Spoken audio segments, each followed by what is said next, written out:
for real. The end is near. No ball and no ball. They're telling Nawaz, don't go wide. Look where the wicketkeeper is. Stride back. They don't want any buys. I am lost. Has he got the timing right? Has he got the timing right? Oh, God was in Melbourne cricket ground. It's been called a no ball. It's a no ball and a six. Believe, no Pakistan believe. He's knocked him over, but they take the run. It's running away down, but surely, if it hit the ball, if it hits the stumps, they're coming back for three.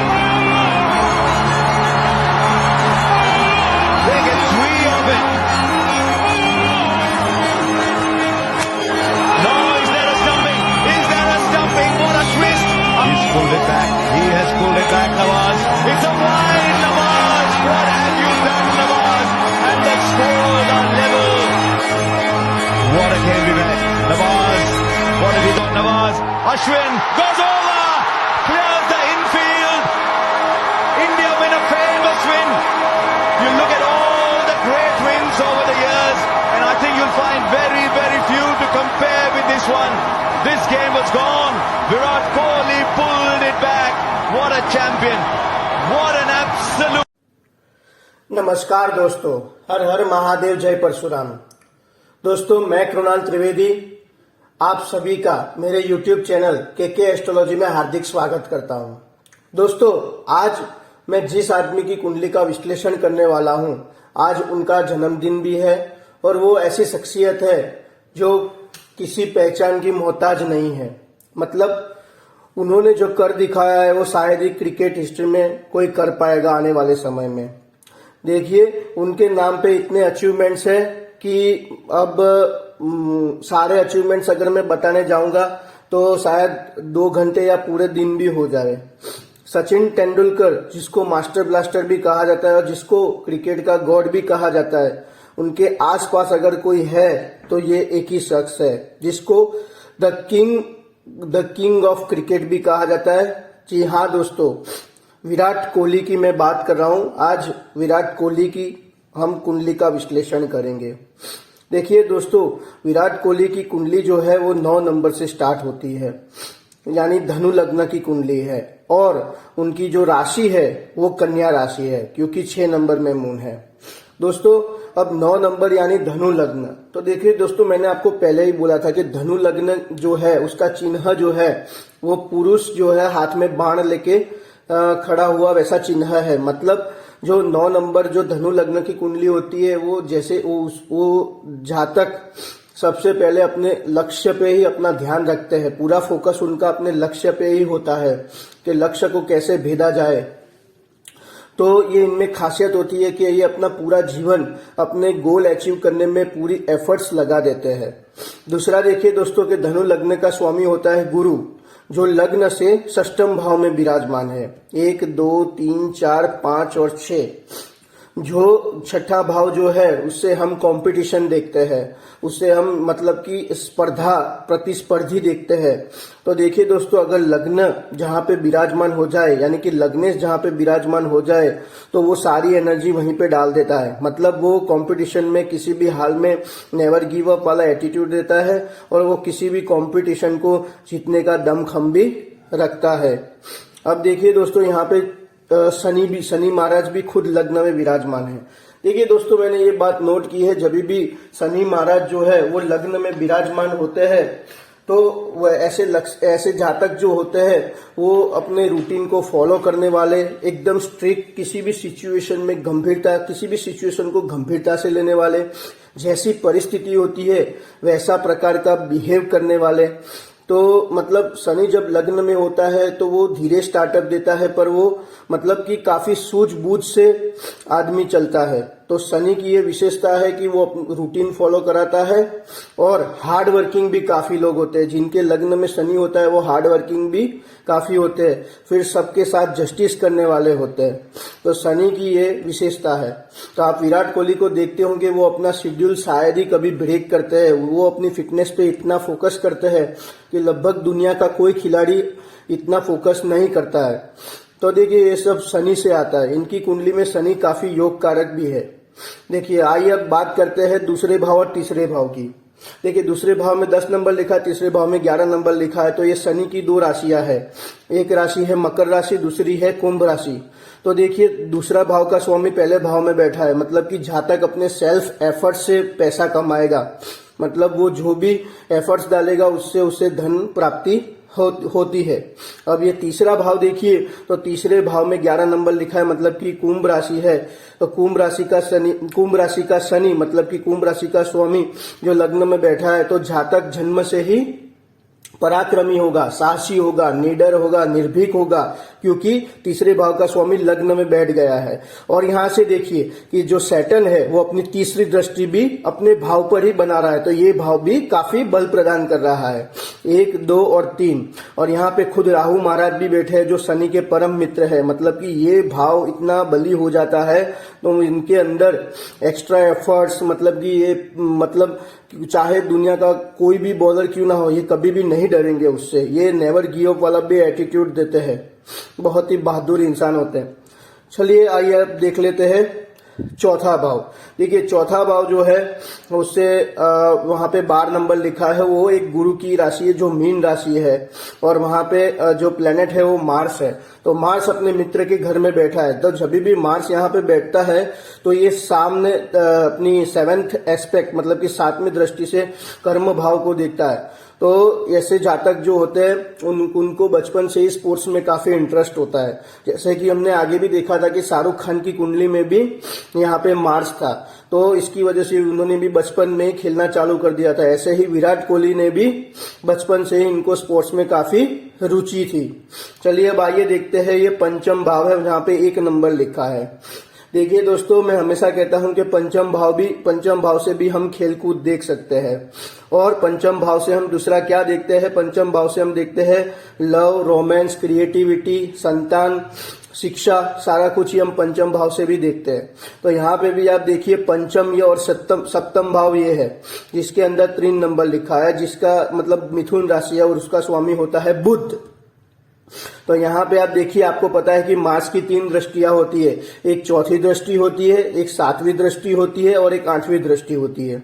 तो यहाँ पे भी इनकी कुंडली में love marriage का योग बन रहा है। कैसे कि आप देखिए यहाँ पे मार्स है, मार्स यहाँ से 8वीं दृष्टि जो है वो बुध पे बनाए रखा है जो सप्तम भाव का स्वामी है। यहाँ से आप देखेंगे तो 1, 2, 3, 4, 5, 6, 7 और 8, तो पंचम भाव के स्वामी की सप्तम भाव पर दृष्टि है।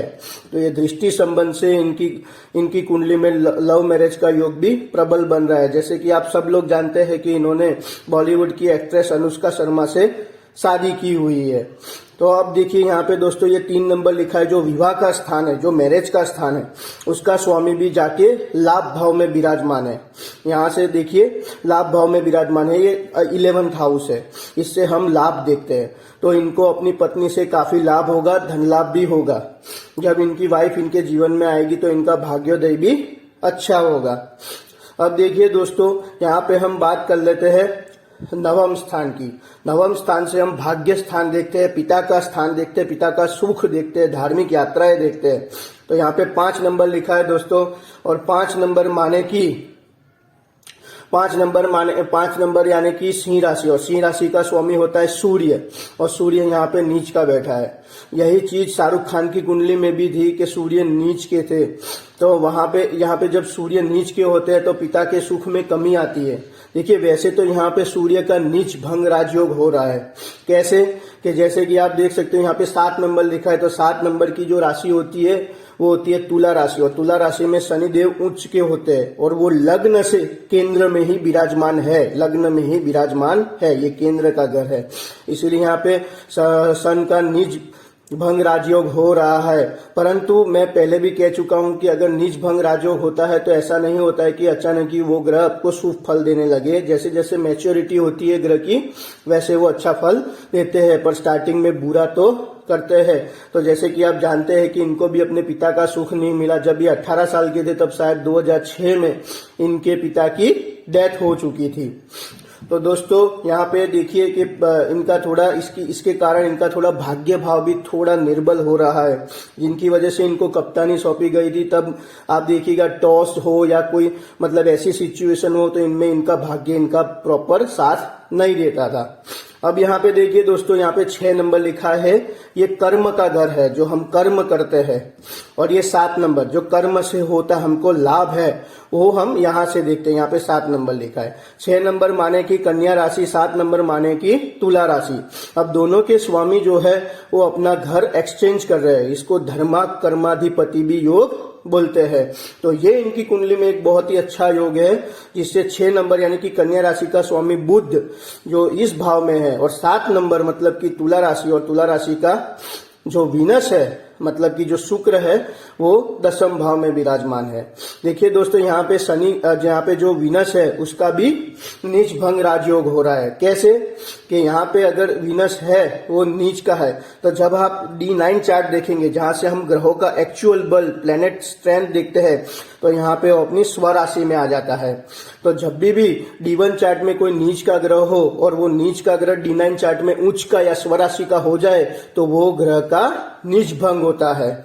मतलब कि ये ग्रह जो नीच के परिणाम देने वाले होते हैं वो शुभ में परिवर्तन होते हैं, पर कब? जब मैच्योरिटी आती है तब।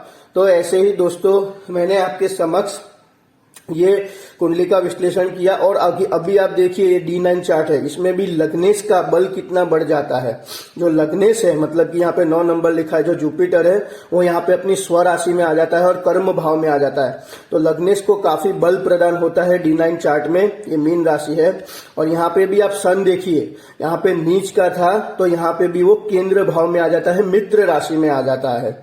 तो ये भी काफी अच्छा योग है। अगर आप D9 चार्ट देखेंगे तो दोस्तों मैं पहले भी कह चुका हूं कि अगर हमको 10वें भाव से 10वें भाव का हमें पूर्ण विश्लेषण करना हो तो हमें D10 चार्ट देखना चाहिए, जो हमारा कर्म कैसा होगा, प्रोफेशन कैसा होगा। तो दोस्तों मैंने ये बहुत ही डीप विश्लेषण किया है। तो इसमें देखिए D9 चार्ट विराट कोहली का बहुत ही बढ़िया है। कैसे बढ़िया है कि यहाँ पे आप देखिए कि तीन ग्रह इनके ऊंच के हैं D10 चार्ट में। यहाँ पे 1 नंबर लिखा है तो सन देखिए, ये सन है। सन यहाँ पे एक्सोल्टेड होता है मेष राशि में, मतलब कि ऊंच का होता है। अभी आप देखिए कि लग्नेश जो है वो D9 चार्ट में भी सन के साथ था और D10 चार्ट में भी लग्नेश सन के साथ है। मतलब सन की भी एनर्जी लग्नेश को मिलती है। अब यहाँ पे देखिए 2 नंबर लिखा है, वहां पे चंद्रमा है, मतलब कि वृषभ राशि का चंद्रमा है, तो चंद्रमा भी इनका उच्च का है। और अगर आप गौर करें तो यहाँ पे 10 नंबर लिखा है, ये मकर राशि है। मकर राशि में मंगल उच्च के होते हैं, तो इनका मंगल भी उच्च का है। अगर आप शनि महाराज को देखिए तो यहाँ पे भी 10 नंबर लिखा है, शनि महाराज मकर राशि के स्वामी है, तो वो भी खुद की राशि में विराजमान है। मतलब कि आप कह सकते हो कि इनका D10 चार्ट बहुत ही बढ़िया है, इसीलिए इनका करियर इतना सक्सेसफुल रहा है। अब देखिए दोस्तों, आइए इनकी दशा की बात कर लेते हैं। दशा में देखिए दोस्तों, इन्होंने मार्स की जो महादशा है उसमें इन्होंने खेलना प्रारंभ चालू किया था। आई थिंक उन्होंने इंटरनेशनल डेब्यू 2008 में किया था। बाद में जब राहु की दशा आई तब तो मतलब राहु ने इनको कहां से कहां पहुंचा दिया। इनके लिए राहु बहुत ही योग कारक है। दोस्तों देखिए, मैंने बहुत ऐसा देखा है कि जब भी शनि की राशि हो और तीसरे भाव में अगर राहु हो तो वो आदमी को रंक से राजा बना देता है, और यहाँ पे भी इनको भी किंग बना दिया है। जब भी आप देखेंगे कि इनके अचीवमेंट्स देखिए, सारे अचीवमेंट्स जो है इनको राहु की महादशा में मिले हैं। अभी जो इनको है तो राहु के अंदर वीनस की दशा है, वो जो 30/9/2021 से 30/9/2024 तक है, और उसमें भी अगर राहु की दशा चल रही है, राहु के अंदर वीनस की मतलब कि राहु के अंदर वीनस की अंतरदशा और राहु की प्रत्यांतर दशा, जो 27/10/2022 से लेकर 9/4/2023 तक है।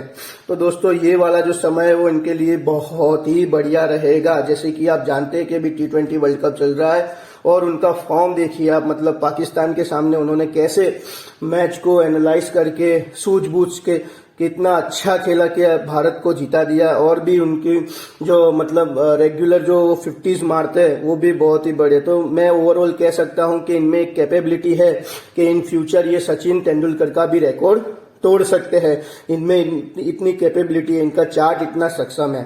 तो दोस्तों ऐसे ही मैंने ये पूरी कुंडली का विश्लेषण किया। तो दोस्तों आप आगे भी ऐसे और सेलिब्रिटीज की कुंडली का विश्लेषण मुझसे करवाना चाहते हैं तो प्लीज दोस्तों वीडियो को लाइक कीजिए, शेयर कीजिए ताकि ज्यादा से ज्यादा लोग फायदा उठा सके और चैनल को सब्सक्राइब करना ना भूलेगा।